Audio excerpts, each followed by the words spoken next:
Happy Holi guys, সকাল সকাল বেরিয়ে পড়েছি আমরা হোলি খেলতে। তো আবির টাবির নিয়ে বেরিয়ে পড়েছি। আর আমার পিছনে যে ছেলেটা রয়েছে দেখতে পাচ্ছ, ওই ছেলেটা মানে যে কোনো ওকেশন হোক যাই হোক ও মোবাইল নিয়ে থাকবে এখানে, দেখতে পাচ্ছ। তো আমরা এখন বেরিয়ে গেছি, আমরা এখন রয়েছি দুর্গাপুর মেজর পার্কে। তো এখানে আমরা হোলি খেলতে এসেছি এখন। দেখা যাক এখন চেনা পরিচয় পরিচিতি কাউকে দেখতে পাচ্ছি কি না। আর এদিকে ভাইরা ফটো তুলছে দেখতে পাচ্ছ। তো এখন আমরা অনেক জায়গা যাওয়ার আছে আজকে। তো বেরিয়ে পড়ছি সকাল সকাল, দেখা যাক। এখন দেখতে পাচ্ছি এখন একটু ভিড়টা কম, সেই জন্য ওখান থেকে আমরা বেরিয়ে গেলাম। আমরা এখন যাচ্ছি বিধাননগর।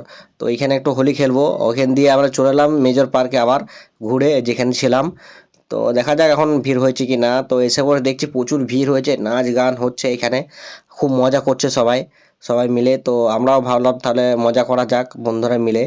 আর এইখানে আমি দেখতে পাচ্ছ এখানে ড্যান্স করছিলাম, দিয়ে তারপর ভিডিও অন করে একটু শ্যুট নিচ্ছি দেখতে পাচ্ছ। লাস্ট টাইম এখন সময় হচ্ছে প্রায় 2:30 বাজছে। আর এদিকে সুদীপের সঙ্গে দেখা হয়ে গেছিলো, নাচ করছে ও।